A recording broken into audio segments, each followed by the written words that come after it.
Mhm.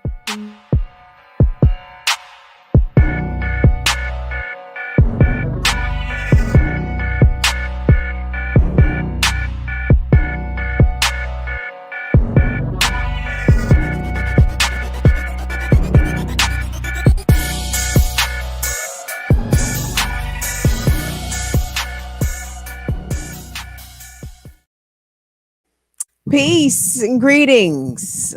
Leo greetings from the Lioness Den. I'd like to welcome everybody to not the Remix Morning Show. I keep getting slipped up. I don't know where I'm at sometimes. This is Burn It Down with Kim Brown. This is the Friday edition of Burn It Down with Kim Brown on this 8th day of August. What's up, Augustians? What's up, Giulianos? Not Giuliano. People born in July. Yes, talking to you. Everybody else, we get to y'all, but it's summertime, so I want to shout out to the summer babies. Mwah. Even some of y'all uptight ass Virgos. Y'all count as summer babies with your micromanaging asses. You know what I'm saying? With all your shit organized, Virgos born in August. You know what I'm saying? We shout y'all out as summer babies. Y'all get acknowledged. I'd like to welcome you guys to the program. I'm not going to dilly nor dally. We're going to get right into the thing real quick, though. I wanted to thank Craig S. And I wanted to thank Nick E. And I wanted to thank William Ara for their respective PayPal, Cash App, and Patreon support. We appreciate y'all a lot. Today's the last day of our summer fundraiser. You guys, I look around the internet, literally everybody is begging for money. Like, I mean, there is nowhere where people are not shaking their digital tin cans, as I am right now. Shake a chang-a-lang-a-lang, ting-a-ling-a-ling, school bell ring. That's what we're doing. This is my cup go ting-a-ling-a-lang, like Shabba Ranks. My shit go ting-a-ling-a-lang. Anyway, I'm sure that ting-a-ling-a-ling was something way different that Shabba Ranks was talking about, but regardless, I'm shaking my digital send me money cup. And I want to thank not just everyone that have sent money and support during this summer fundraiser. I want to thank you if you've ever sent support. If you've ever sent money here this way over the past few years, thank you so much. I love you personally. Yes, because y'all, niggas is broke. Niggas is broke. And I get it. If niggas don't got it to send niggas and non-niggas alike, I get it. I understand it. So I just want you to know we are not ungrateful around here. We appreciate it, but we don't ask if we don't need. You dig? So if you're able, please do. If you have in the past and not able right now, thank you so much. I appreciate you just showing up. I appreciate you coming around this motherfucker pushing buttons.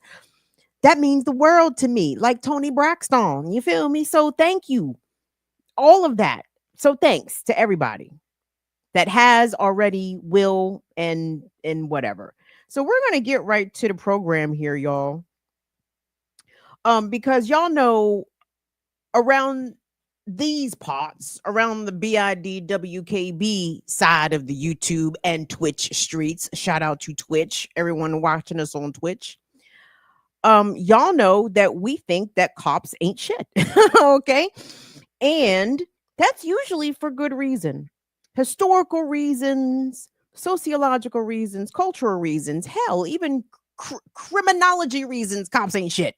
Cops don't do fuck all about crime, except usually start the fucking crime, right? They are the main drivers of crime, in my opinion.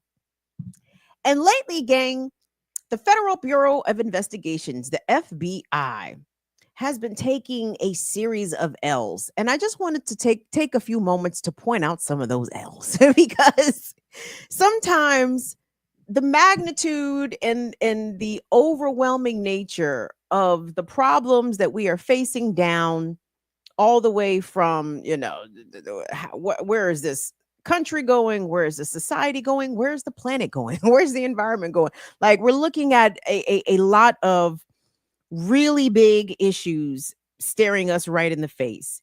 So if we can take pleasure out of even the small things of life, I do want us to take a moment to do that.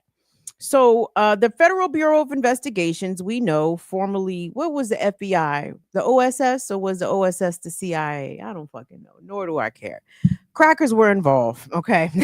and and they were nefarious, and they had very bad intentions for non-capitalists, for women. They had very bad interest for gay folks, and of course black folks.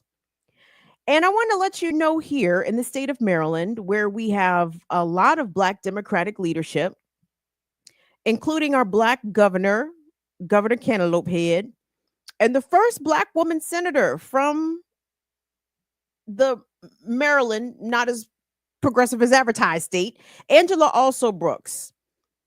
These two Negroes were very much in support and in favor of the FBI building its new headquarters in Prince George's County, Maryland. Will, if you could please throw up the article for me. Thank you so much. This from Politico. This actually dropped July 1st. Silly on me for belatedly acknowledging it. But it reads, the FBI headquarters will remain in downtown DC, roiling DC area or Washington area Democrats. Yes, this was slated to be a potential multi-billion-dollar project that the FBI was going to move from its downtown DC headquarters.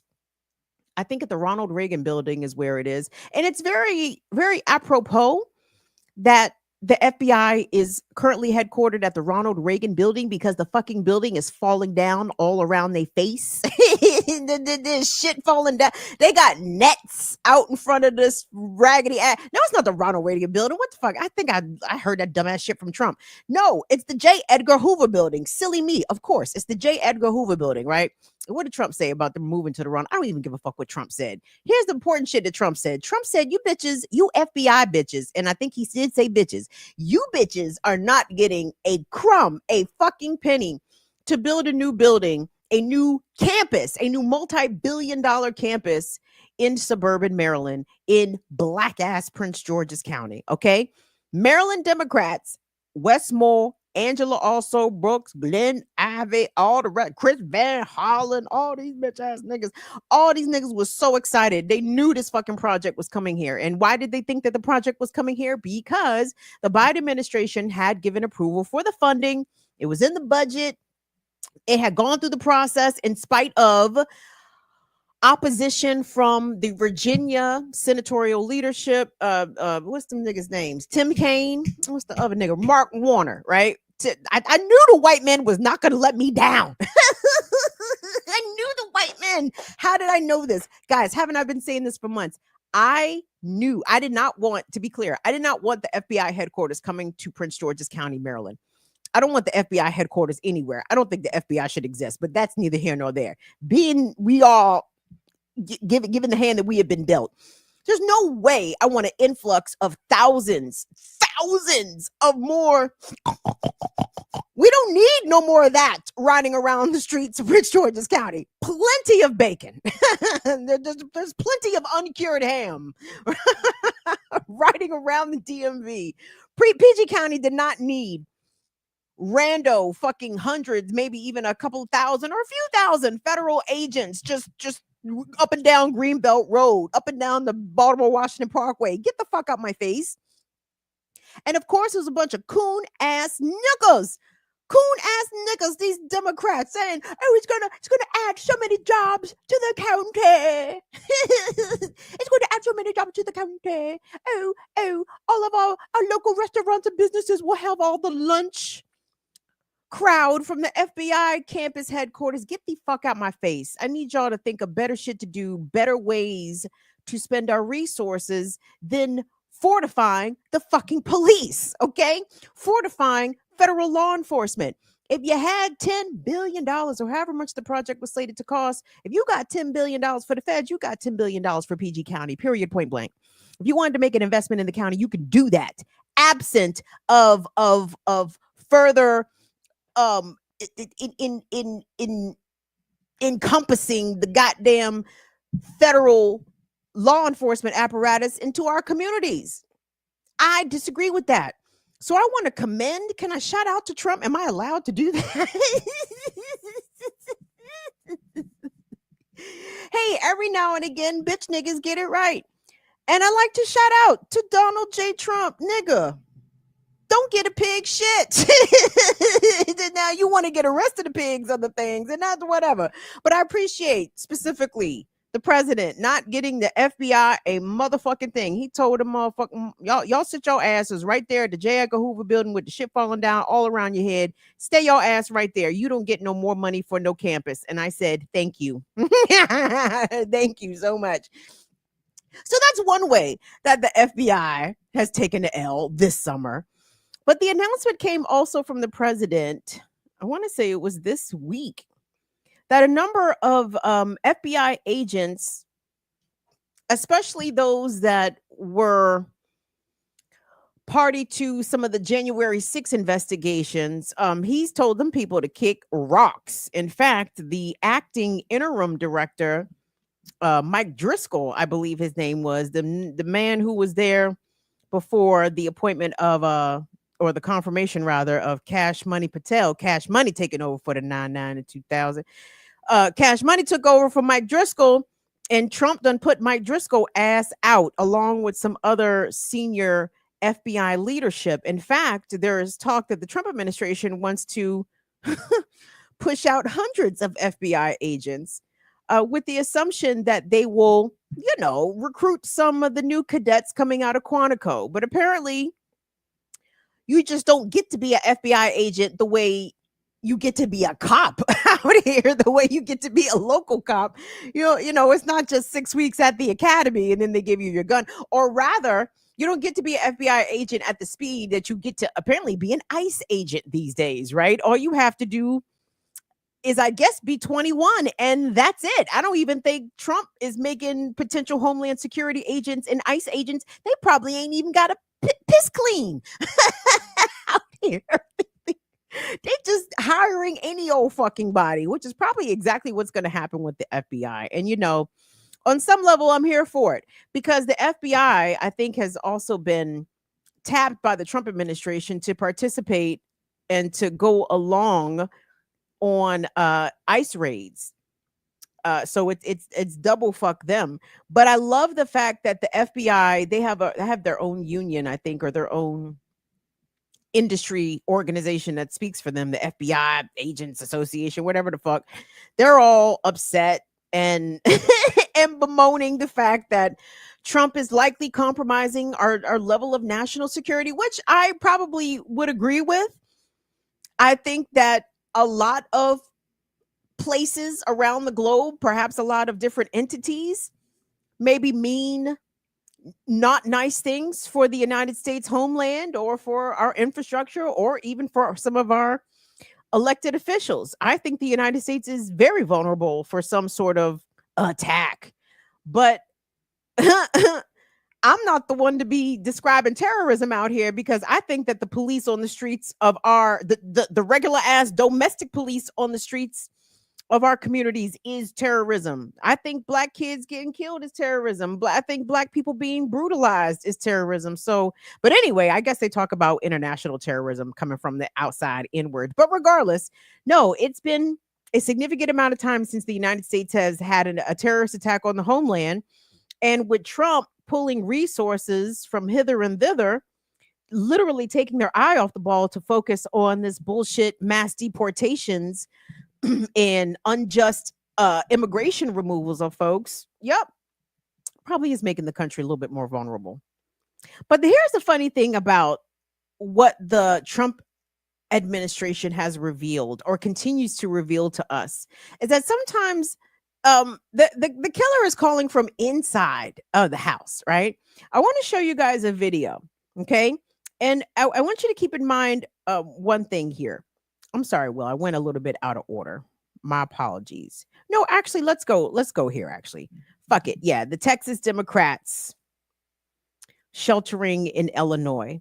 So another way that the FBI, in addition to some of their top leadership being forced out the door, some of these, I think the former interim director Driscoll is not even going to be able to collect a retirement. Oh, I feel sorry. I'm sorry. No, let me shut up. So the Democrats from Texas, as I'm sure you guys all know, have retreated from the state. There is an attempt to redistrict congressional lines mid-decade that is just not typical. This is very I can't say inappropriate, but I guess it's just not it doesn't conform with protocol. I don't think this has ever happened in Texas. Well, that's not true because not the redistricting. The Texas Democrats have hauled ass before out of town to avoid a quorum being allowed to be convened in the Texas legislature. But this time it has to do with Donald Trump demanding that Texas come up with 5 new Republican congressional seats. Greg Abbott, the governor, has called for this. The Texas Democrats said, deuces, niggas, we are out. And now the FBI might be involved.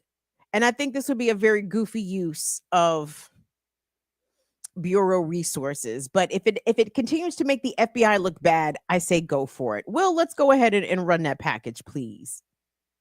50 Texas lawmakers are here in More than 50 Texas lawmakers are here in St. Charles, waiting out the end of the special session of the Texas legislature to avoid a remap vote. They are concerned about efforts to bring in the FBI, which they call a shameful push by Republicans.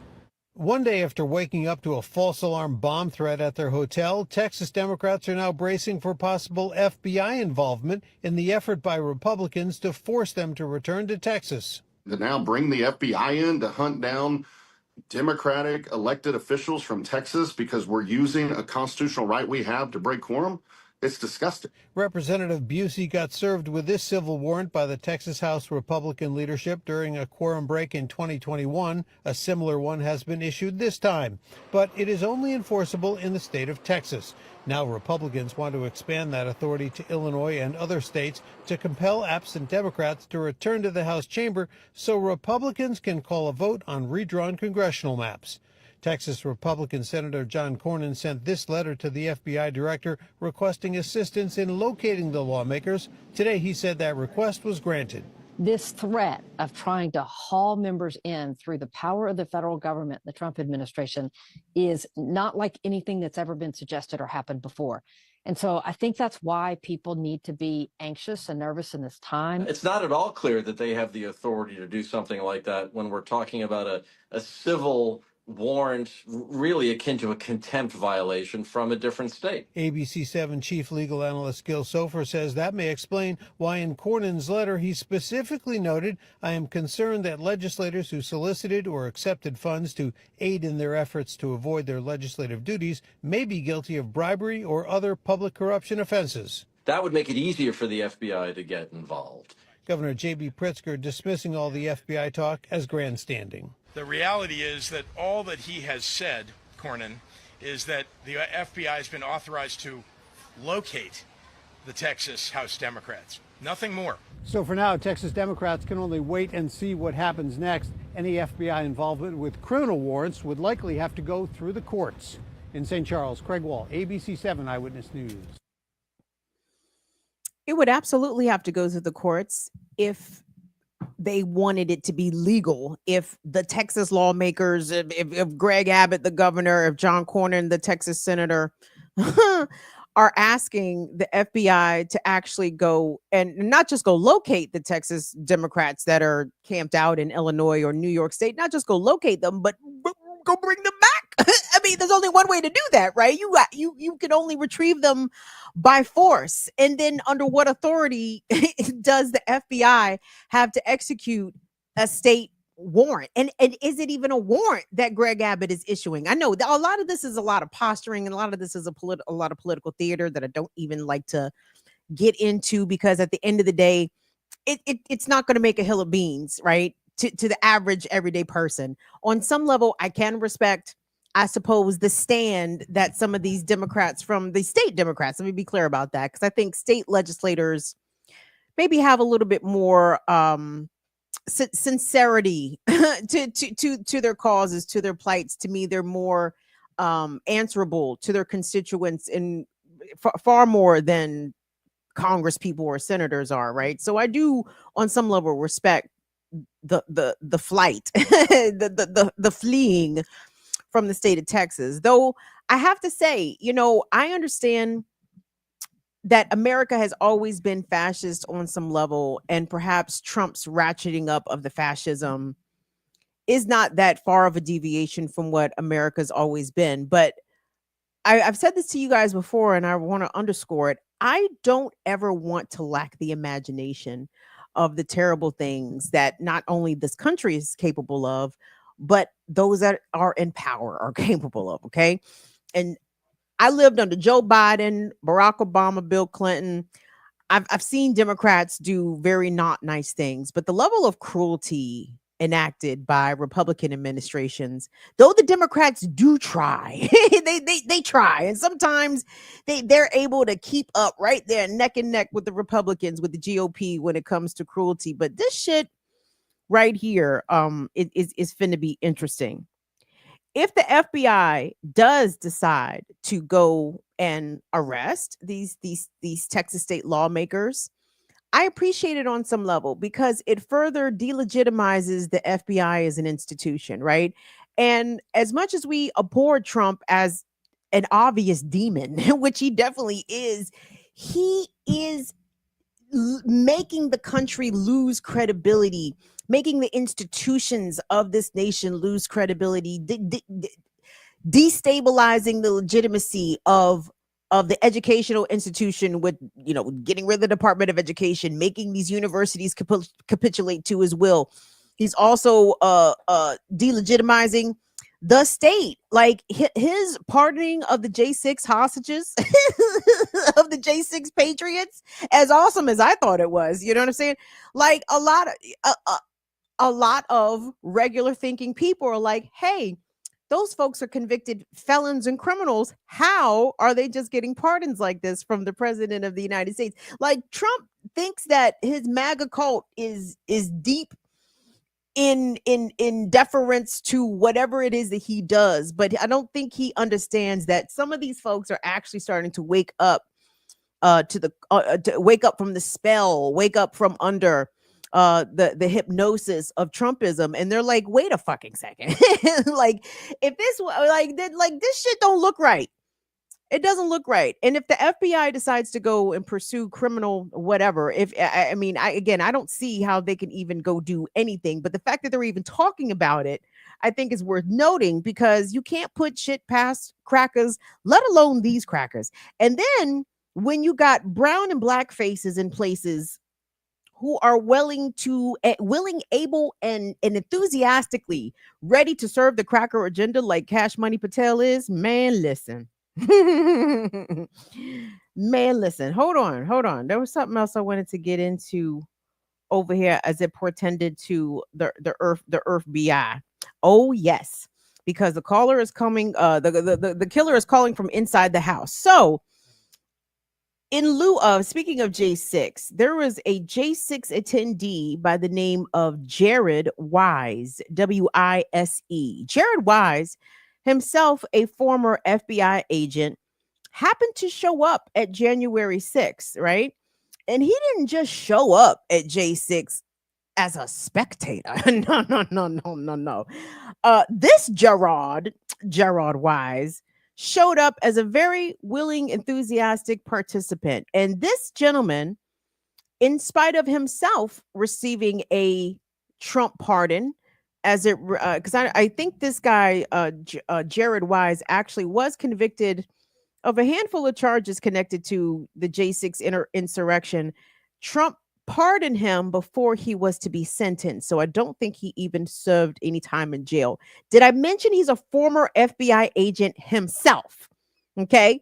If you wanted to know where the fuck was the police on January 6th, they was in the crowd, quite obviously.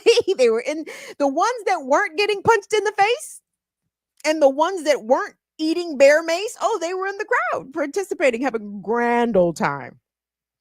Jared Weiss has now been appointed to a Department of Justice task force, investigating, it doesn't even fucking matter. He's investigating the weaponization of the blah, blah, blah, the blah, blah, blah. Doesn't fucking matter. This motherfucker was convicted on federal crimes. He received a presidential pardon, and now he has a job with the Department of Justice. And I want y'all to look at this motherfucker right here, because we about to show you what he was doing on January 6th, which, by the way, I support. Will, and it's a quick clip, Will, so do me a favor, run it back to back, run it 2 times. Run Jared back 2 times, because Jared is actually echoing a sentiment along the lines of cops ain't shit, except there's an action to what Jared is calling for. He's not just critiquing the police. He's not saying you cops ain't shit. He's directing his fellow insurrectionists to take action against these police, and see if you guys are able to catch his directives. Will, 2 times, please. Thank you, sir. Shame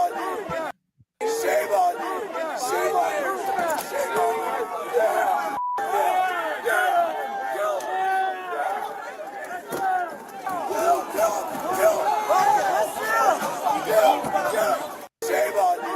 Shame on you. Shame on you.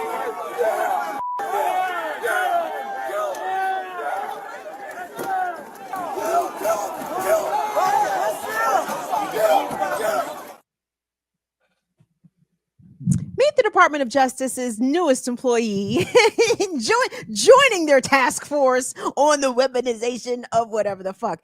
Now, kids, it's to me, now y'all know I'm disabled and shit. You know, what the fuck? I can't hear, I can't see, I don't know nothing, right? But it sounded like the shit he said. Kill? What doth my ears deceive me? Did he say K? Did he say unalive? To be clear, Mr. Wise, pictured there in that January 6, 2021 body cam footage, he is directing his fellow insurrectionists, his fellow rioters, to unalive the U.S. Capitol Police. They got him on tape.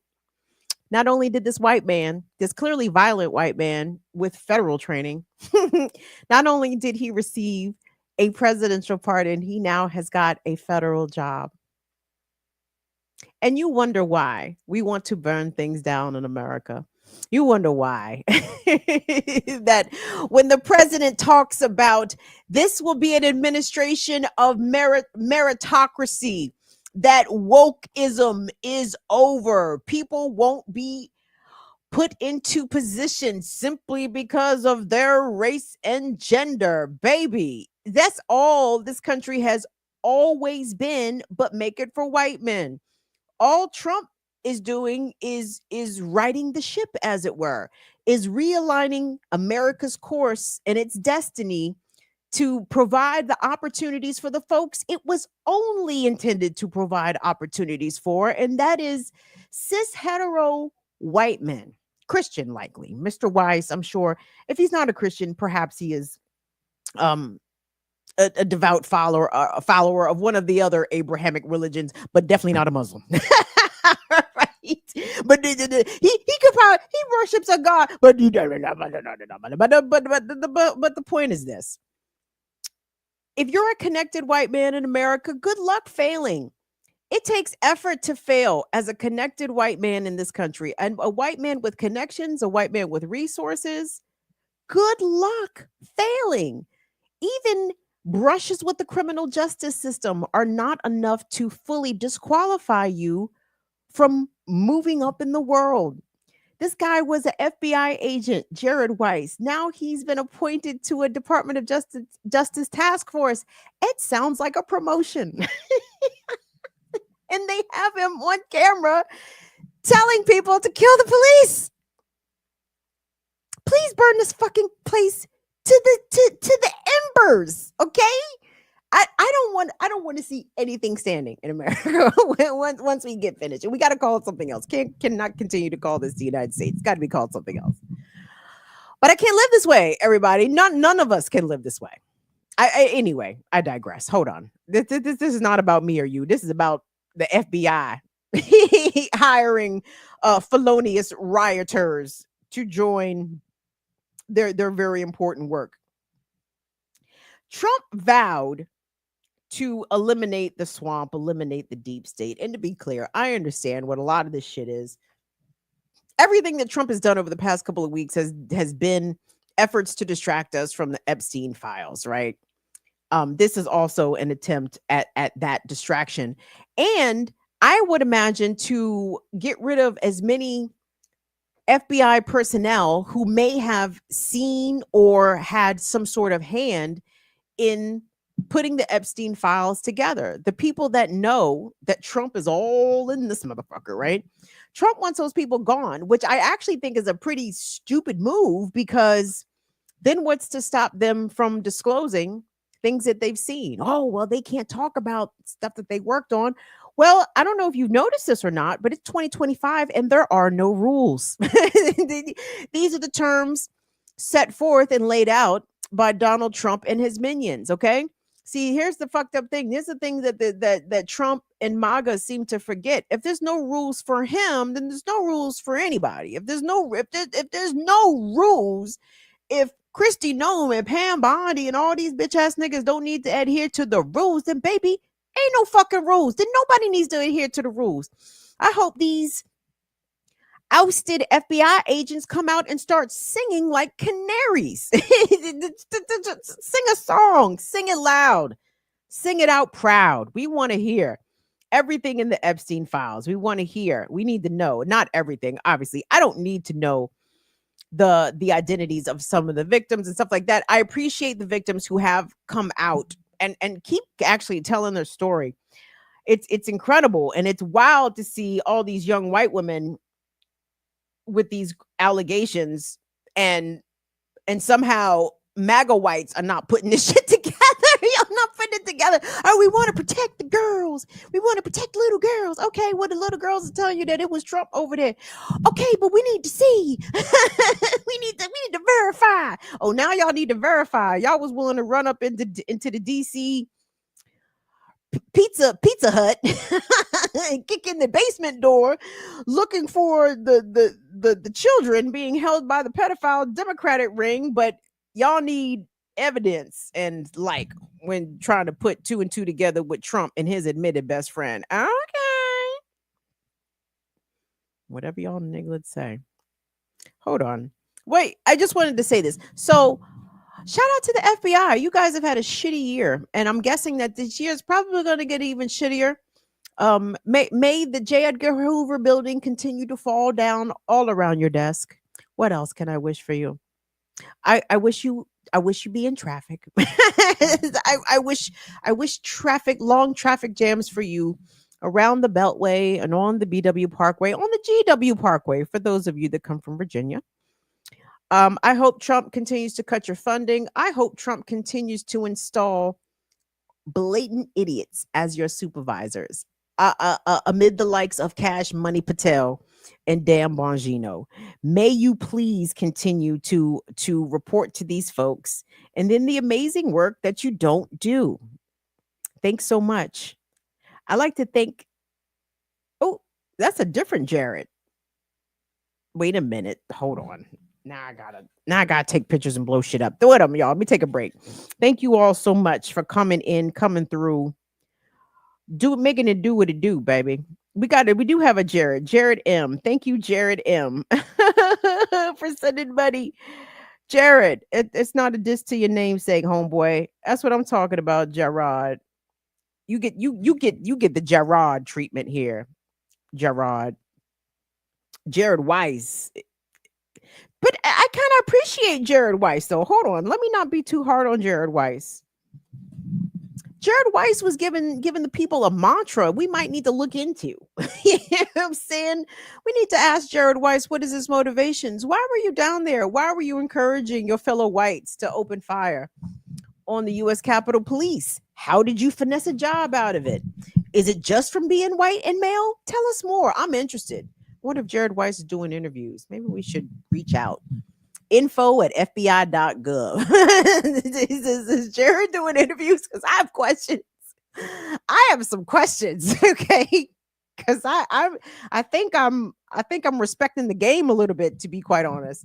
Anyway, Wilbert, I have seen a number of colored boxes, blue colors, orangey colors. I've seen the colors, colors. Yeah, want to give a super shout out to Gang Green Thumb. I Thank you. know you got horrible stories lined up, but somehow you break. Beautiful smile makes it a bit better. He's Oh, trying to give a thank you. super chat. Thank you, Uh, Gang Green Thumb. Real quick, Gang Green Thumb. Guess yeah, what? Everybody lives. Everybody lives today. It's everybody is alive today. no. So you're welcome. Shout out to Sugar Shan. Shout out to two Fs. We appreciate your super chats. And last but not least, William Reddish said, "Man, YouTube be tripping.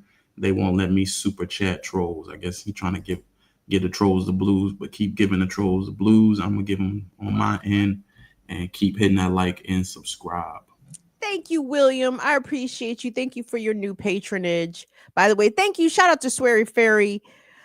I didn't see your text until way after the fact. And I chose to omit lipstick today because, as you guys know, I turned 47 in July, but apparently that makes me lipstick on my teeth years old. So, and I don't remember having this issue.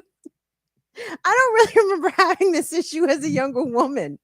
And most recently, it was Mayor Sherrill, Mayor Parker. Let me tell you how them young Philadelphians was on TikTok giving Mayor Parker the blues for having lipstick on her teeth. I said, I think me and Mayor Parker is probably about the same age. She said, I'm probably about the same age as Sherrill.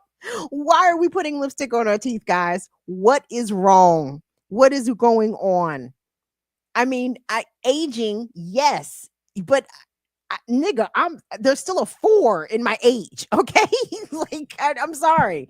I feel like these is older. I'm experiencing older problems than my actual years here, but that could just be a factor of Gen X because I think even Gen X, we look all right. You know what I'm saying? We still looking all right out here, but I feel like woo, some of these elder issues are advancing on us with the speed I don't really appreciate. DJ Vesper X, love you 2 pieces so much.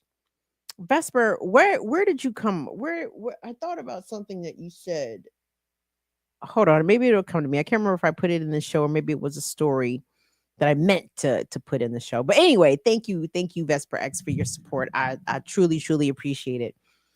I want us to move along to a story out of California. And this comes out of Simi Valley, California. This is not Los Angeles County. For my Californians, especially for my Los Angelinos, y'all know this. Simi Valley. What's the county? Is my nephew in here, Dawn? Is that Orange County, Dawn? Regardless, it doesn't look nice for black folks.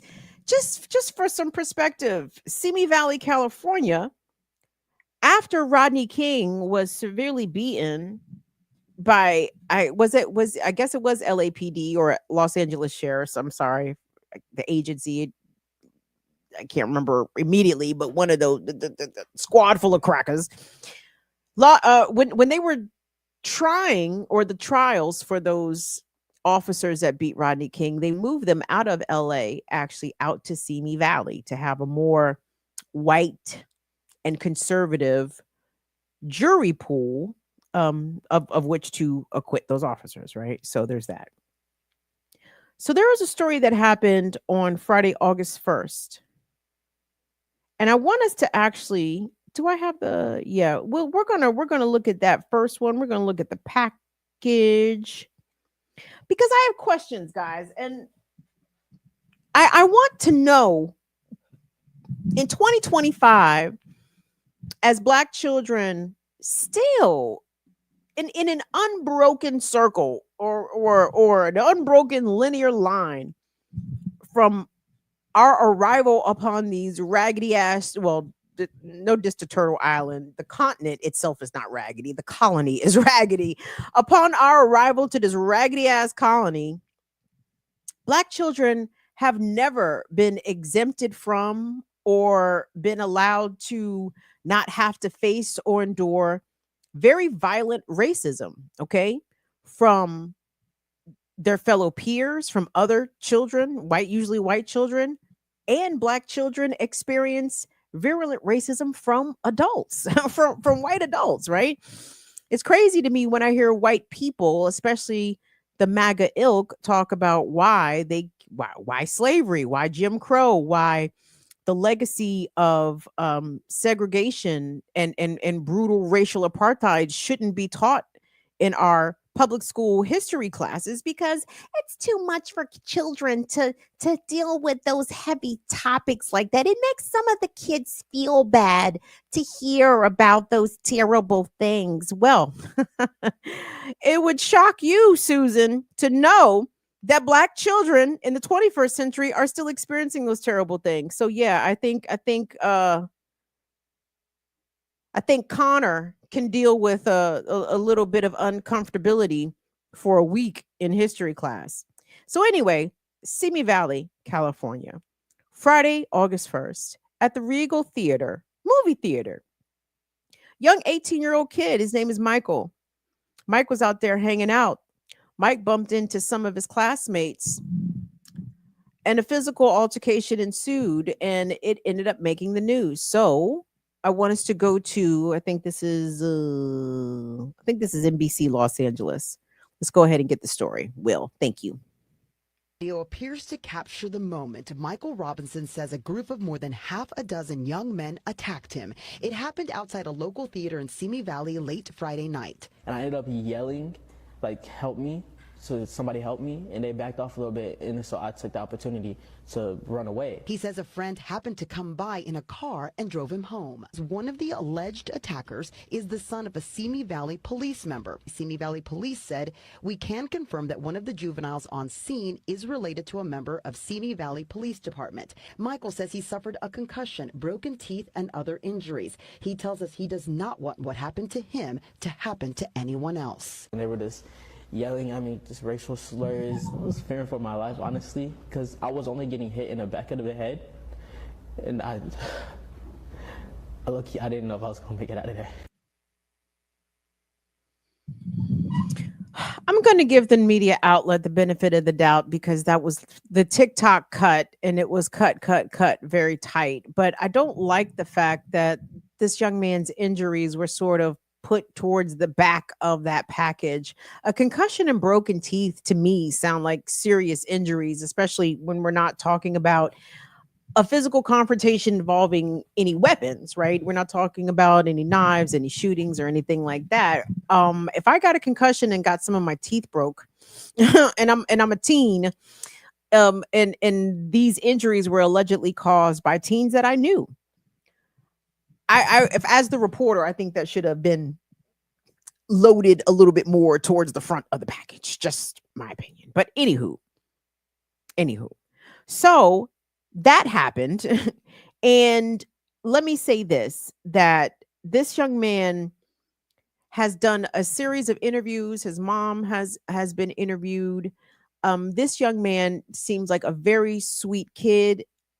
He doesn't seem like the type that would instigate a physical confrontation.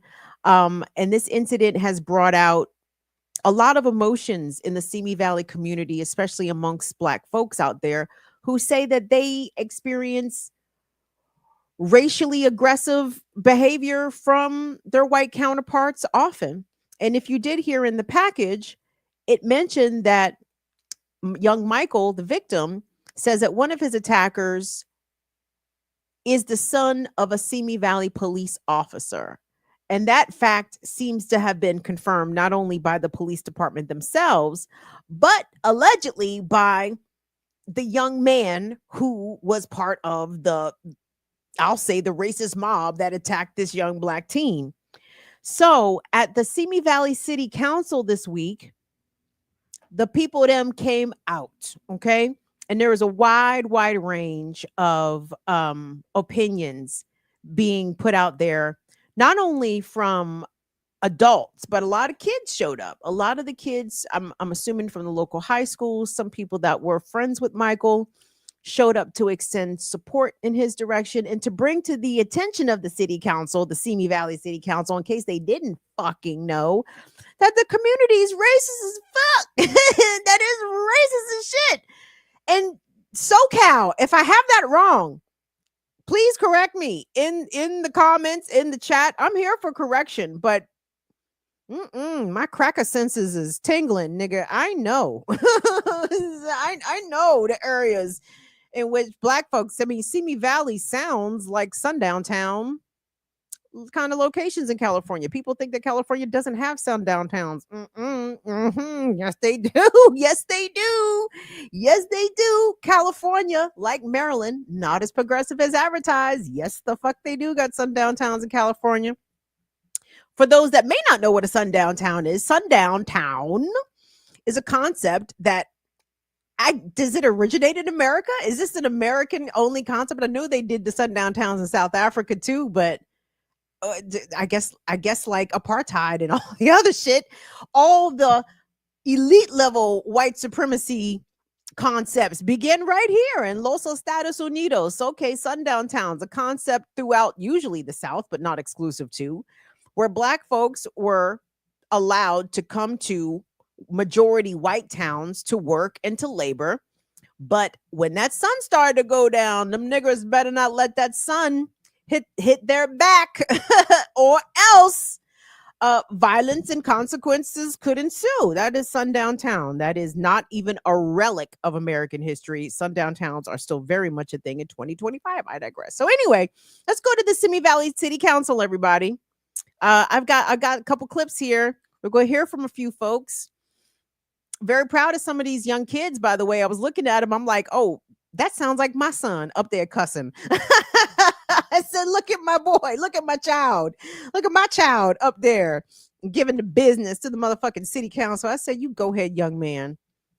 Go ahead, young people. Rock out. So, Will, let's go ahead. It's going to be a couple minutes of this. So y'all settle in and let's listen to the people them of Simi Valley in response to the racial beating of a black teen in that community. Let's take a listen. What's up, city?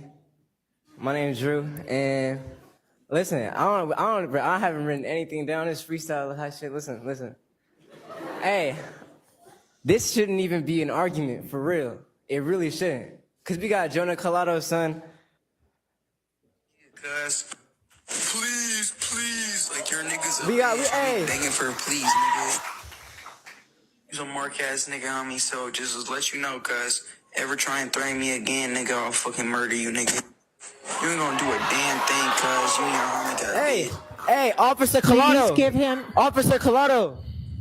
Hey, this your son, and this morning. This is this morning. This morning. This fucking morning. Okay, I just want to say, and no ain't no cursing. skin color. We don't allow ain't no cursing skin here, color. please. Thank you. Ain't no skin color. We're human. Ain't no skin color. Fuck a skin color. Ain't no skin color. Watch your language, We're please. human. We're human. And that kid he's a kid. And like they saying, if it was a black person, if it was black people jumping on a white person for doing nothing, saying please, I'm saying begging to run away, getting all beat on, what's gonna happen? These people weren't arrested. SVPD lied to the public. SVPD lied to the public. These people weren't arrested. They turned themselves in. And you want to know how I know? Because I got the attackers' information. They texted me. The attackers texted me. Hayden Davey, Nathan Elkins, Maddox Westfall texting me. They turned themselves in yesterday. They turned themselves in. They got cited and released. They didn't get arrested like SVPD saying. Why y'all lying to the public? Please keep it quiet out there. Hey, I just want to say, if Simi Valley don't do its justice, then the streets is, and that's when shit gonna get serious, right? Because then you're gonna put us in cuffs. Then we gonna take accountability for all that shit, and all that bullshit. So listen, fuck your skin color and do the right thing. No more cussing, please. Thank you. Drew spoke up at the town hall meeting last night, and as you can see, he's letting the audience and the city council, I assume, listen to audio from the officer's son that is the officer of one of the boys that beat up Michael Robinson, essentially, and he's not having it. I give it up to Drew. I didn't know anything about the council meeting. Like I said, had I known, I would have been there. This information started coming to me today, but very much so, I'm an advocate for it, because this could have been me. I live in the community. This could have been someone I knew, which it turns out to be someone I knew. But not just that, when will justice be served? How many people? This situation could have ended worse than it was. I'm glad Michael was able to get out of there. It just doesn't make any sense. But the next town hall meeting for Simi Valley is August 18th at 6:30 p.m. at the Simi Valley City Hall. August 18th, 6:30 p.m., Simi Valley City Hall. Or good evening. My name is Ruth Mon. I'm a lifelong resident of Simi Valley. I'm also a last-year law student, and I work with the Public Defender's Office in Los Angeles County. A pregnant woman attacked, a gun pointed at a member of the LGBTQ community, a Palestinian man dragged out of his home by police, and a black teenager beat while a group of 30 white teens watch. What do all of these things have in common? They've all happened in your city in the last 3 months. Mayor Kavanaugh, shame on you for not mentioning that this was a hate crime in your opening statement, for not failing to continue to fail to condemn racism in this city for as long as you've sat on the dais.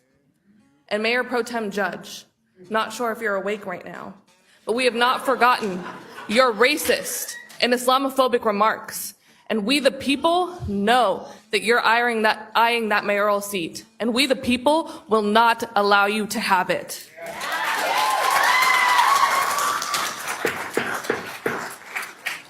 I ask you, Councilmember Ayala, you're new here. You have the opportunity to convince your fellow council members to condemn racism in this city. City Attorney Algeria Ford, your website touts that you are a civil rights attorney in the past.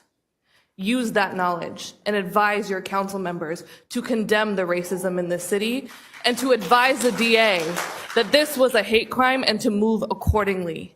We the people will not let you forget. Thank you. Hello, my name is Austin Maina, and just hearing about what happened at Regal sounded like something that was 100 years ago, but it happened 3 days ago. I deserve to feel safe in my city. Mike was just a friend of mine. This could have happened to me. And all those thugs, Jonah Collado, Hayden Davey, Maddox Westfall, Nathan Elkins, and Harper Trejos were let to go freely.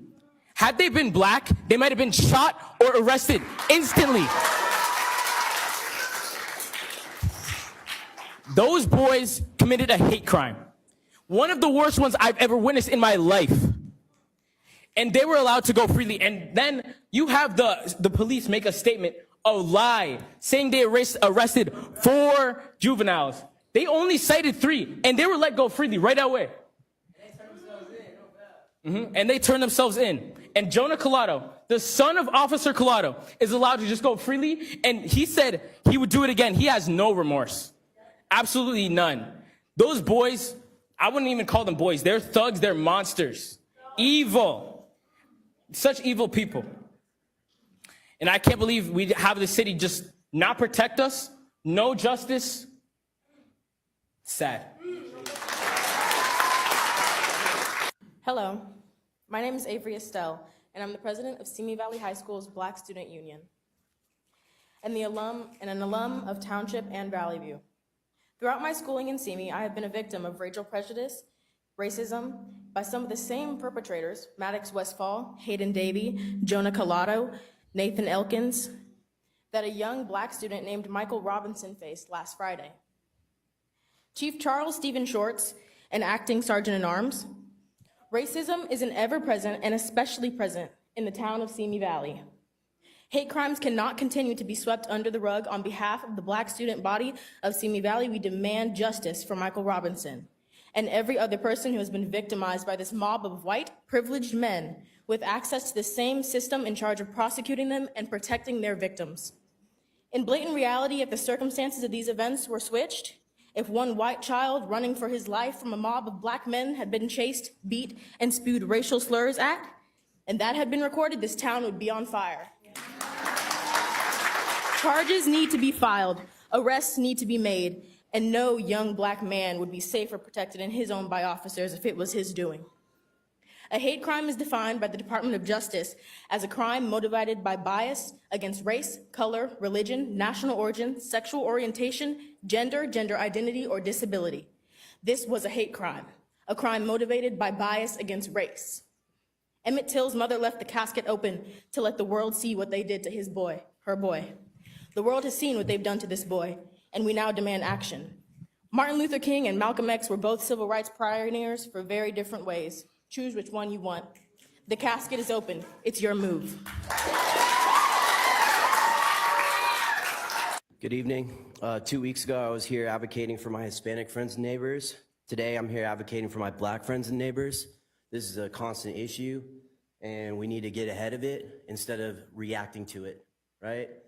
We really want to get an agenda item for how we deal with ICE raids going forward, and we want justice for Mike, and that's it. Thank you.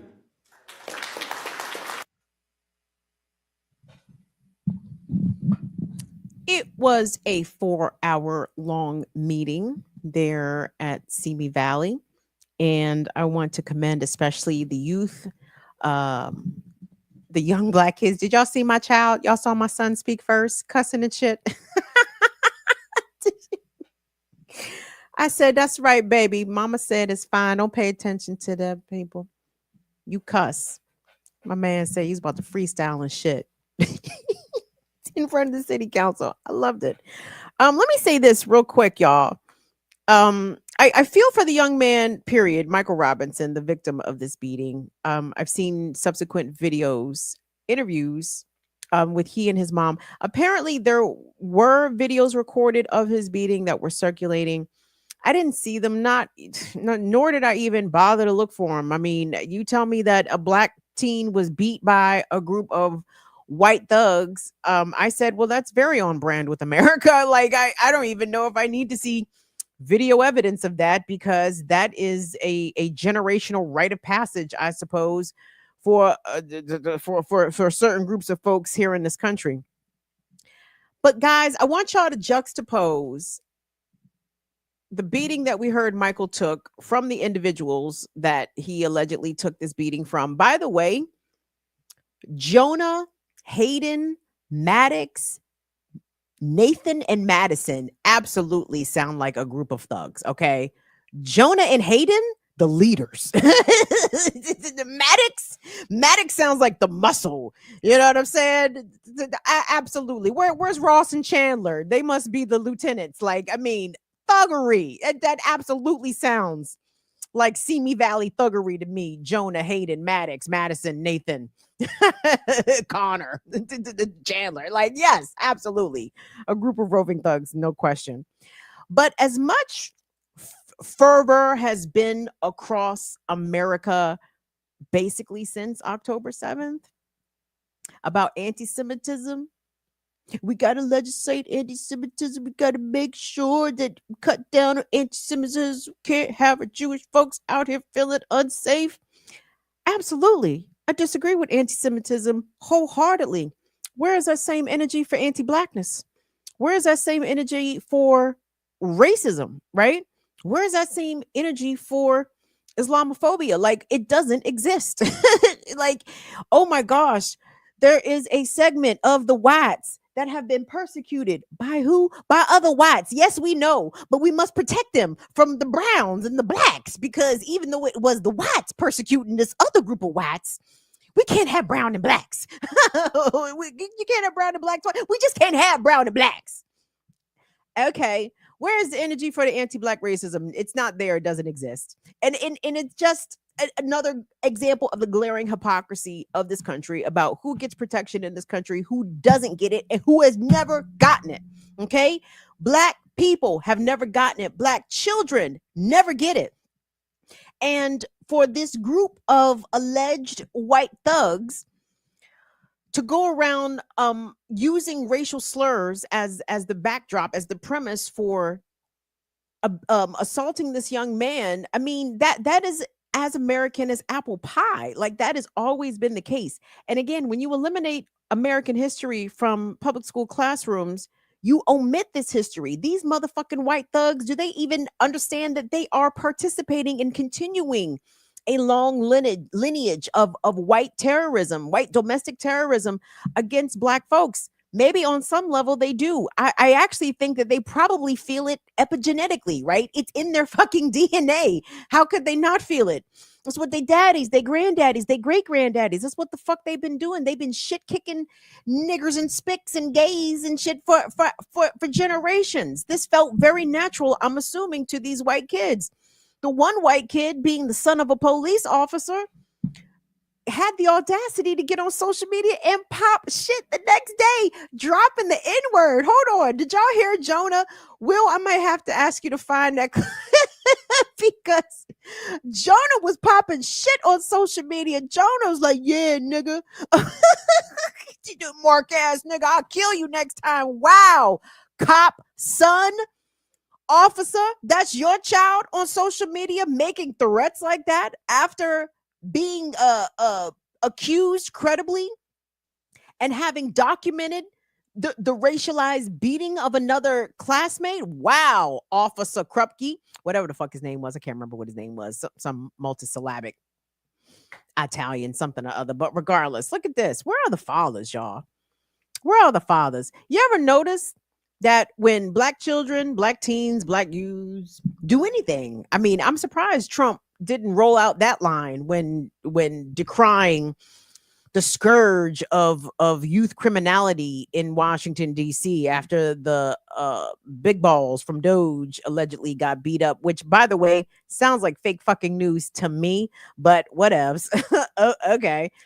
I'm surprised Trump didn't ask where the fathers of black youths out on the streets were, because that's usually a question, or historically has been a question that comes out of the mouths of particularly white folks, which is hilarious to me, because I'm like, do you know white children? have you seen the things that white youths have done in this country? And I assure you, it's way worse than beating up one person. I digress. Where are the fathers? What kind of principles, what kind of morals and judgment is the Simi Valley police officer in imparting upon his son, who is clearly a leader amongst his peer group, led his peers allegedly to beat upon this young man, Michael Robinson? But I saw a clip with Michael Robinson and his mother, and I declined to pull it because they are talking about forgiveness. Okay.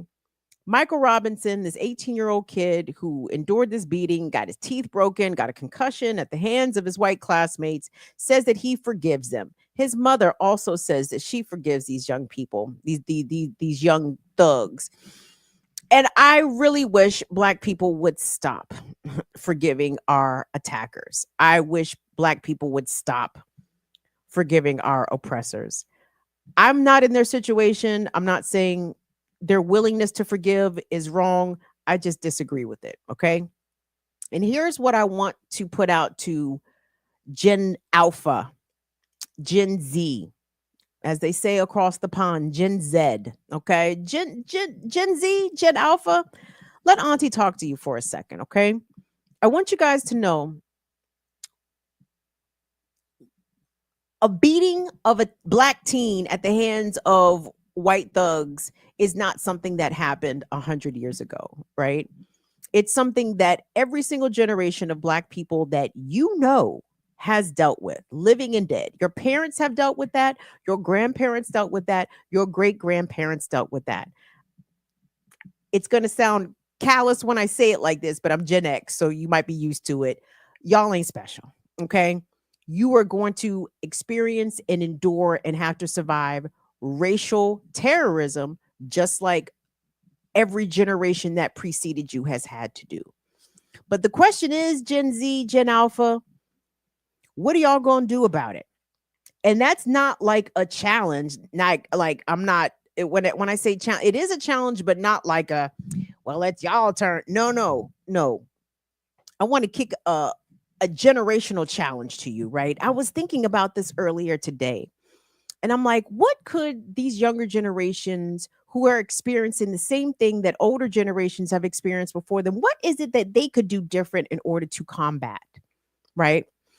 And what is one question, I'm talking to black folks here, black people, one of the conundrums of our experience living in this colony is having to discern who is good white folks and who is not, right? As a matter of our survival, we can't assume every white person we encounter is good white folks, right?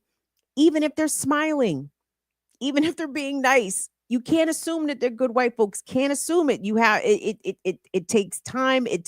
Sometimes it takes time. Sometimes it takes to see how that white person responds in the heat and in the stress of a particular situation in which race is at play, right? And them as a white person can weaponize their race against you or in support of you, right? And that's something that every generation of Black folks has had to deal with.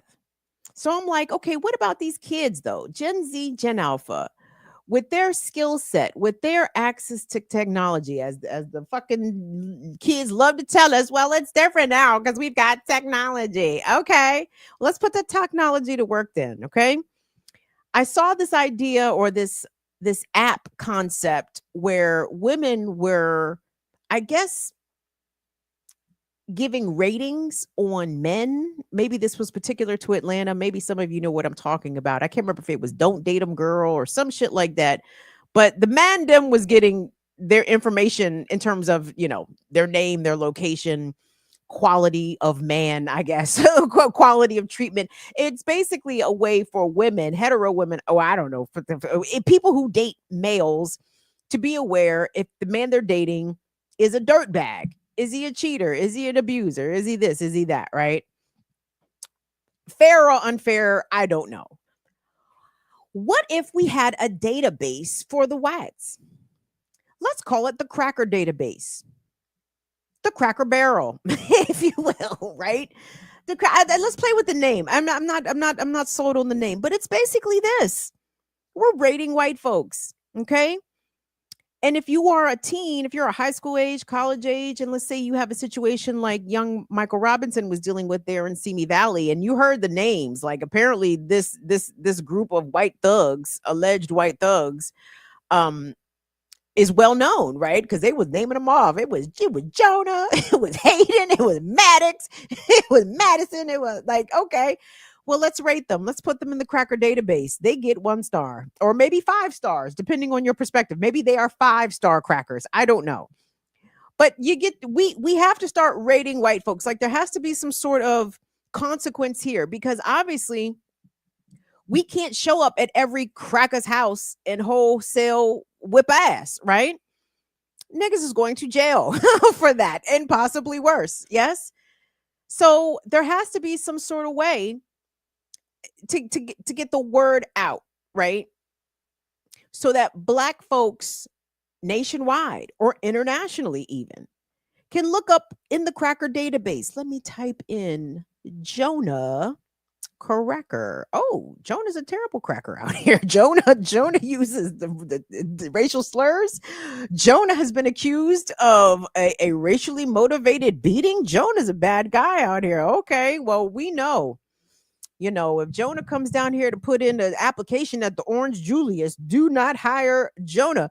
And again, I'm not even sure in the ways in which Black people could benefit from this information or fully utilize this information. But I think I'm on to something here. Now, I lack the skill set to produce, but the youth, y'all got it. Come on, Gen Z. Come on, Gen Alpha. Get on the shit. Y'all can put the AI on the shit. Y'all have this shit together by tomorrow. Okay? The Cracker database, the barrel of crackers. And here's the thing. Now, it includes all whites. It doesn't even, you don't have to be a piece of shit white. In fact, au contraire, I think there should be a tab for the good white folks. Yes? So that Black people can potentially know in advance, oh, well, this individual Caucasian gets a good rating from the Negroes they've encountered. And there's got to be some sort of verification process. I agree with this. I know people are going to put up fake reviews of themselves and blah, blah, blah. But I think I'm on to something here, gang. I want to see the technology and the problem come together to create a solution. Black people, throughout our entire existence in this country, we've had to really wait and see to know the kind of whites that we were dealing with. Sometimes you get a gut feeling from meeting white people, or again, seeing how a white person responds. to a situation involving race can tell you a lot about that white person immediately in the moment. But at the same time, as a black person from this country, you better know, if you don't know it, that the white folks gonna stick together, okay? But some of them, there are some race traders among them, and I want to know who they are because I like them. we want more white race traders because those qualify as good white folks. So anyway, I want to see the kids get on this problem. And in the meantime, hold on. There was another story about racial harassment. I'm gonna wrap all this up pretty soon. I'm sorry, I've been running my yam. Let me go to Virginia Beach really quick because there was a story that kind of caught my attention, and because the way that the information was presented, I was a little confused. Again, this involves a high school, and let me go over some of the details because when we play the package, it may not all the way make sense. So let me say this quick. At this Virginia high school, Killam High School, what a name for a high school in the home of the Confederacy, right? Killam High School, wonderful. Apparently, a black student on their birthday was presented with a cornucopia of treats, including fried chicken, watermelon Sour Patch Kids, grape Kool-Aid, and some other things, along with a card that included some racialized whatever the fuck. I'm not exactly sure what the card said. The school administrators took this pretty seriously, and I'm not even sure if the black child in question whom these items were given to, I'm not even sure to the extent that they themselves complained. But it is the white children that have filed a lawsuit against the school system for even being disciplined for this incident. I'm curious what you guys think. Well, let's go ahead and run that package real quick, please. Another lawsuit filed over accusations of racial harassment at Killam High School in Virginia Beach. According to court documents, a group of students at the school gave a black student a bag of fried chicken, watermelon Sour Patch Kids, grape Kool-Aid, and a card with several racial connotations on their birthday. The school considered the incident racial harassment or bullying, but this new lawsuit claims it was intended as a, quote, humorous gesture. The suit is filed on behalf of one of the students involved and is seeking $3 million. The anonymous plaintiff claims the school's principal, superintendent, and the chief of schools caused reputational harm. They took everything out of context to get to the maximum punishment. He thought that the card was funny, the birthday card. They gave him a birthday card for a girl even, and they just wrote some things in there that they thought were funny. The adults didn't, and I agree with them. They probably weren't funny. The school division said it is reviewing the lawsuit with legal counsel. We have a lot more details on 13newsnow.com. Click the link below. Okay, so that is the second lawsuit filed by these, I'm assuming, white kids against the high school, the principal, and the school system because the high school disciplined these white children for this bullshit that they gave this black student. And for the white attorney to come on and say, but they thought it was funny. Again, I hate the fact that that white people in particular in this country don't know shit about or don't care to know it or willfully ignore it or are just apathetic and or indifferent to it. These racialized tropes go back for generations, okay? There is no way in the world that even these white kids in 2025 didn't know that watermelon, fried chicken, grape Kool-Aid, these are all stereotypes about things that black people enjoy or like to consume, which when it comes to fried chicken, who doesn't like fried chicken, bitch? Everybody eats fried chicken. I hate that people ascribe fried chicken to Negroism. And it's like, who among you racially doesn't eat fried chicken? Please knock it the fuck off. But anyway, of course, those white kids knew exactly what they were doing. It was intended to hurt. I don't care if the black child found it funny. I don't care if they didn't find it funny. The intention was to make a mockery of this child, to isolate them, to single them out, for humiliation, I can only assume, right? If these white children were indeed the friend of this black child, that's not shit that friends do. Like your friend, your actual friends, your white friends, your real white friends would never do no fucking shit like that to you if they really cared about you. But if they wanted to make you feel small, if they wanted to make you feel othered, if they wanted to make you feel ghetto, if they wanted to make you feel as though these were an appropriate gift for you, like this black friend didn't deserve the Starbucks gift card. I don't know what the fuck kids give each other, the Apple Play, I don't know what they do, but you understand, like that shit had racial connotations behind it, and I applaud the school and the administration for taking some action behind it.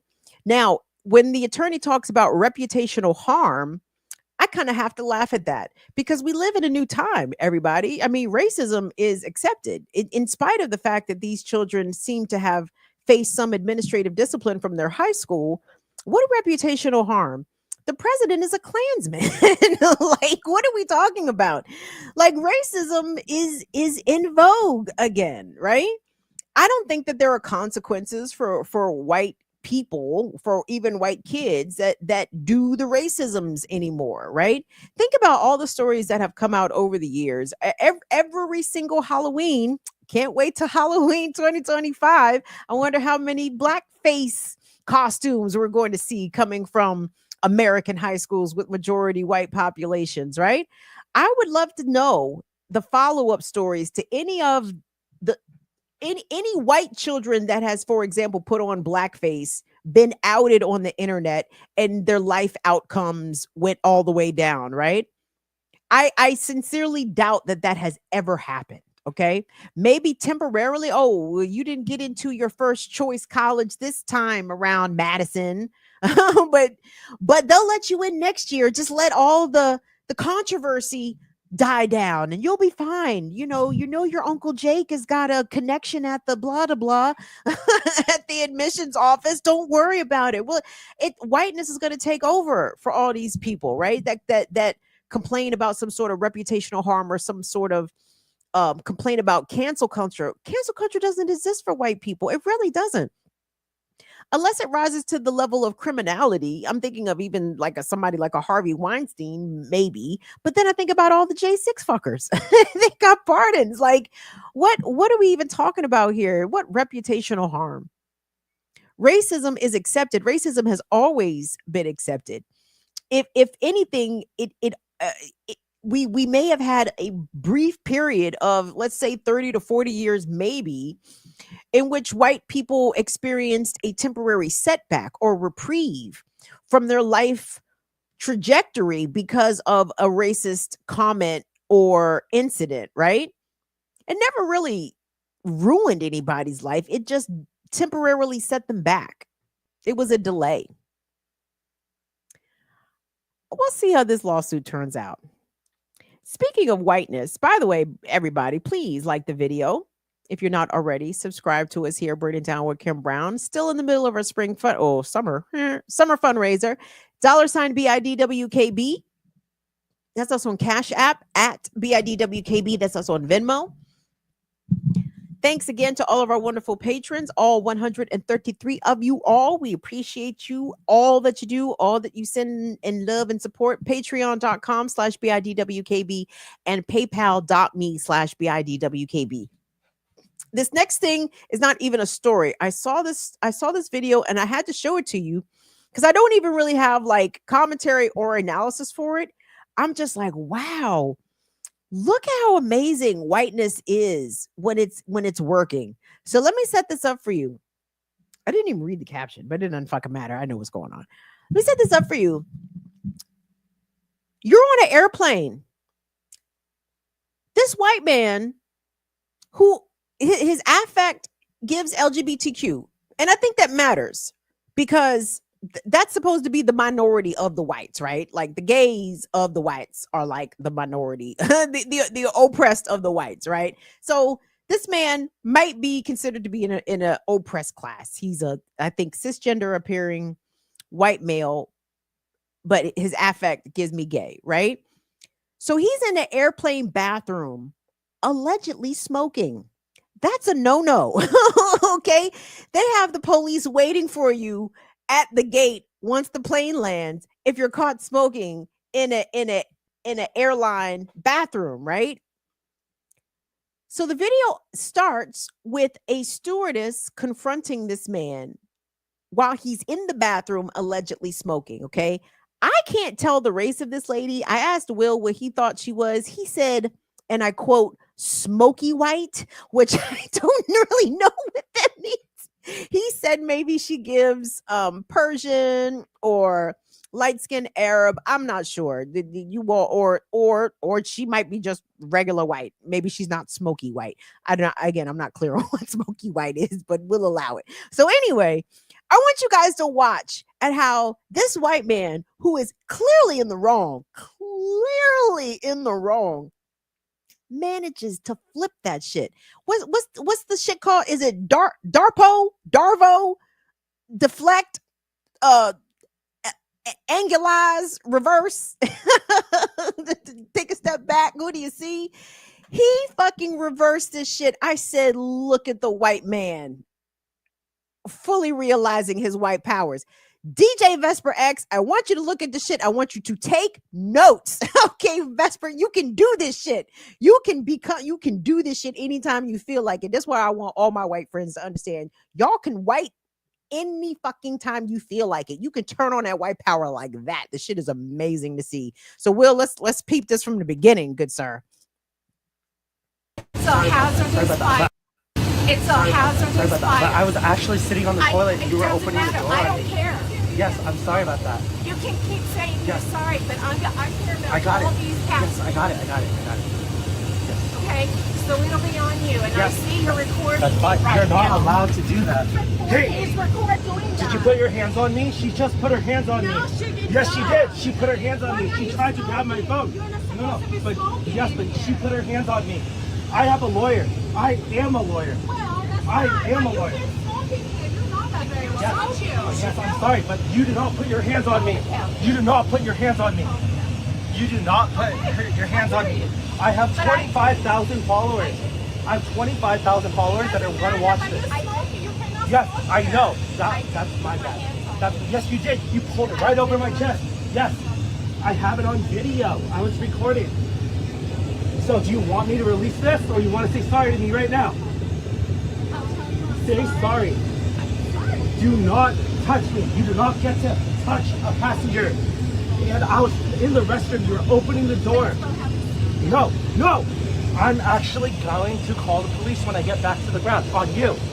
Yes, you do not put your hands on a passenger. You do not put your hands on a passenger. You reached over me. You tried to grab my phone. You assaulted me. She assaulted me. This flight attendant assaulted me, everybody. This flight attendant assaulted me. She put her hands on me. It doesn't give you the right to put your hands on me. It doesn't. You can't tell me not to record. You're in so much trouble. You're in so much trouble. You know that? You're in a lot of trouble. Yeah, more people record. Everybody record. Everybody record her. Am I wrong for assuming this is a white man? It was giving white man energy. It was giving white folks energy. Let me tell you something. Brava to him or to them, because nigga, you was in trouble. Giant trouble. You cannot smoke on an airplane, period, point blank. And the white man was confronted. He apologized, and then he reversed the power on that shit immediately. Did you put your hands on me? And then he went through the script. I'm a lawyer. No, actually, my friend is a lawyer. Actually, I'm gonna call the police. You need to say sorry. I said, this is the whitest shit I ever saw. This is the white. It doesn't get more whiter than that. How did the white man in trouble, clearly in the wrong, all of a sudden make the stewardesses? You saw how the stewardess and energy changed. Like he was like, you're in big trouble. You're in big trouble. Listen, when a white man starts telling you you're in big trouble, you kind of have to listen. Not to say you have to obey or any of that. It's just that you don't know who this white man is. You don't know who this white man knows. You don't know who is going to believe this white man, right? The whites have a lot of power. They hold a lot of power. So when they start spewing certain things, non-white folks will take a step back and like, oh shit, like, am I ready? Do I got all my brown powers in check? Because I'm clearly about to go toe to toe with white power here. Let me make sure I got all my shit together. You gotta say you're a lawyer. Say what? You gotta say you're a lawyer. Start with that. Well, you know, the stewardess ain't no lawyer though. You'll be like, I'm a lawyer. I have a lawyer. That shit move people. And after further review, I do not know if that lady was white or not. I didn't think she was white. Her accent was kind of giving me what does the chat say? Chat, what say you? What is the chat? What she was she smoky white, as Will said? No, hold on. I wanted to make sure we got to shout out Sugar Sham for the crackulator for our app for the good white app. The cracker later. I like it. Sugar Sham. That got a lot of votes. I think someone said Whelp, like instead of Yelp, it'd be Whelp. I could see the branding on that one. I could see the smirk when you walk into the elevator and they don't really want to speak to you. Listen, I like where y'all are going with this. Is Tyler Hackner here? Because I feel like so Tyler is our young boy, but I feel like Tyler got their own young boys. You know what I'm saying? So Tyler's what, 25, 23? Tyler, you got some 18-year-olds that can make an AI app in like 2 hours. And we need Whelp. I love Whelp, by the way. The cracker later, I like the cracker later too.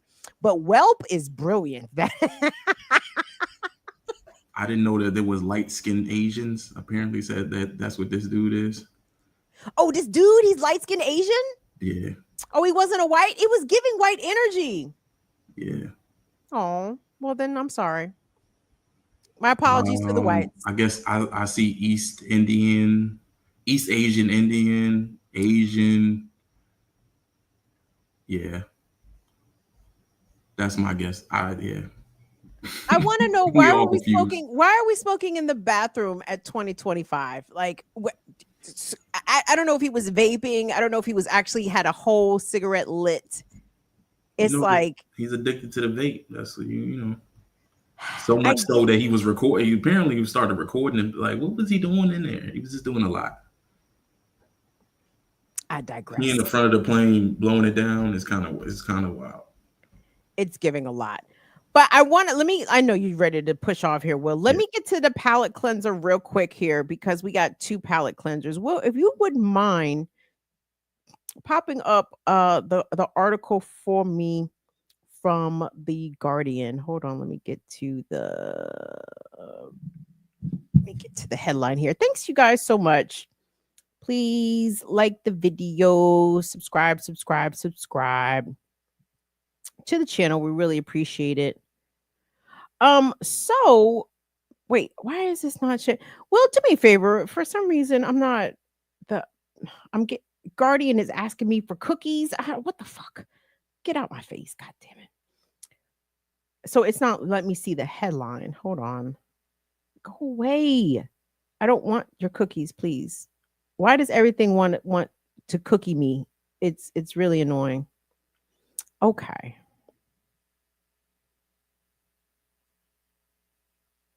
There we go. Okay. Social media moments, guys, so I don't know if you guys have seen, and I'm sure you have, especially you're on TikTok. I'm not sure what this looks like on other platforms because quite honestly, I don't really go on any other platforms besides TikTok. But in heartbreaking fashion, I'm used to seeing people in Gaza making constant daily pleas for people to contribute to their GoFundMe accounts, to also, engage with their social media posts in case their accounts are monetized.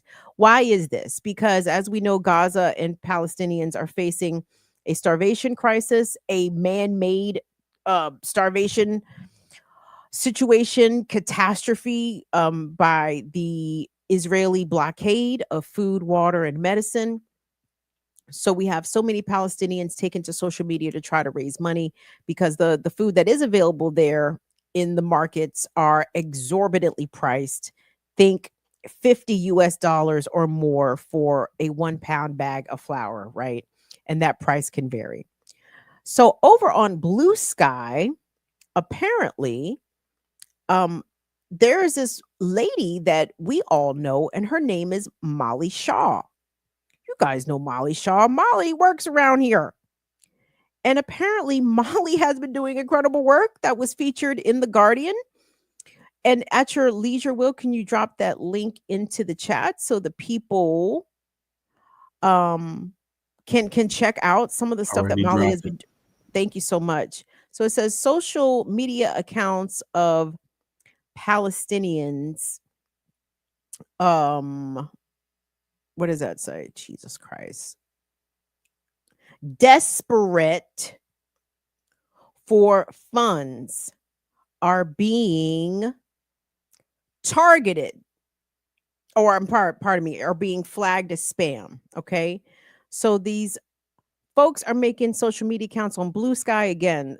Palestinians who are starving are trying every avenue available to them to try to raise money in order to feed and sustain their families. But over on Blue Sky, the social media accounts of some of these Palestinian folks have been flagged as spam, and enter one Molly Shaw because, per the article, dozens, actually, in fact, hundreds of accounts belonging to Palestinians who are trying to crowdfund to save the lives of themselves and their families. Molly has taken the painstaking steps to verify that these are in fact real people, that these are in fact real campaigns. And she shared this article in The Guardian in which she is quoted pretty extensively. I encourage you to read it. She shared a bit of her process and why she's doing this kind of work with The Guardian. And she shared this article with Will and I this afternoon. And I was like, what? I said, look at Molly out here. Look at the association. Look who the brand associates with. Look at the kind of folks. I'm so very proud of Molly. And let me be clear here, y'all. Molly's not new to this. Oh, well, hold on. For those of y'all that don't know Molly Shaw, Molly does the social media for this platform, this channel, BIDWKB. She cuts our shorts. If you see anything on Twitter, Molly posted it. if you see anything, really, most places, chances are Molly posted it, right? And Molly is trained as an attorney. Molly also is a phenomenal journalist. You can also find some of her work at therealnews.com. She wrote for The Real News, and she's just an overall very talented individual. I would consider Molly a radical white. Molly in 2015 was part of a lawsuit. I believe it was 2015. Correct me, anybody, if I get the year wrong. But Molly sued the Trump administration for some fuckery they was doing in Kentucky. Molly was at that Trump rally in Kentucky in which a black woman was attacked. Thankfully, I don't think she was seriously injured. And Molly rightfully says that the black woman there was the target of the racial violence. Molly got, I think they did put hands on Molly a little bit out there, but the point is, look at Molly, y'all. And it's so interesting that she's doing this kind of work specifically because, again, I'm sort of only on TikTok. I don't do Facebook. I don't do any of that shit. I don't do shitter. I don't do none of that. I'm on TikTok, and I see these campaigns all the time. I see these heartbreaking pleas from Palestinians, and I wonder, is this, I can tell that obviously it's a real person that made the video. Is this a real account that posted this video? Is the account that posted the video of the Palestinian making this plea, is this account legitimately attached to the person in the video? If I send support through the link tree presented in the video, is it going to the person that's actually in the video? I've had these questions. So to see that Molly is literally out here creating a solution to a problem that I've been thinking about personally, and I had no idea she was out here literally creating the solution. Is very serendipitous, and I want to shout out to Molly Shaw. So if you're on Blue Sky, please follow Molly. Pretty sure she's Molly Shaw, SHAH, over on Blue Sky. And if you see accounts of Palestinians looking to verify, looking to crowdfund literally their survival, and you see verified by Molly Shaw, you can take that to the bank. Molly Shaw verified that. So please read the article. It's very informative, and we want to shout out to Molly and the incredible work that she's doing. But Molly is not a regular white woman out here. Like Molly, even in the piece, she says, this centers me too much. And I knew exactly what she meant by that. The Palestinians who are starving, who are suffering right now should be centered. And even with her good works and her good deeds, Molly still has the self-awareness to know that, put the spotlight on the people that are suffering right now. But big up to Molly. Shout out to her. And last but not least, while we bigging up white women with big mouths, I came across this video. That's all I do is come across videos on TikTok. Rick Scott, you know that bastard out of Florida? Rick Scott is a who? Senator out of Florida? Some cracker, right? Rick Scott was bopping and slopping around Florida, and one of his constituents looked at him and said, "The fuck is you doing in here, dog? Like, you not cool. You're not doing a good enough job just to be showing up and shit and trying to act as though you are not helping to send this entire country to hell in a handbasket." So I love to see elected officials especially be confronted in public by their constituents. It's one of my favorite genres. I don't think I can ever get enough of it. So, Will, if you could, from the beginning, coming to you live from Florida. Cut Medicaid. In fact, you cut Medicaid so I couldn't get Obamacare. You're an asshole. You don't care about working people. I'm not talking to you. You don't care about working people. You should be ashamed to show your face around here. A million jobs? Great. Who here has a great job? Or is looking forward to finishing school? You really feel like you have a job coming up? You stripped women of access to public health care. Shame on you, Rick Scott. We depend on those services. Rich people like you don't know what to do. When poor people like us need health services, you cut them. Shame on you, Rick Scott. You're an embarrassment to our state. Sweet. Right. That's exactly what I was thinking. Sweet. All right. Rebecca, outstanding work. Way to go there. So anyway, I bid you all adieu. Listen, do me a favor. Go on over to Black Liberation Media and first of all, subscribe if you're not already. Second of all, set your notifications to look at Saturdays with Renee on tomorrow, 11 a.m. Eastern time. But also go back and look at me and the Ear Doctor's classical breakdown with Jeffrey Osborne. Shout out to Jessica I. Jessica has supported over here, but Jessica ran us some bucks for Jeffrey Osborne, and I appreciate it. I said, concentrate on you, boo boo. Ooh, concentrate on you, boo boo boo.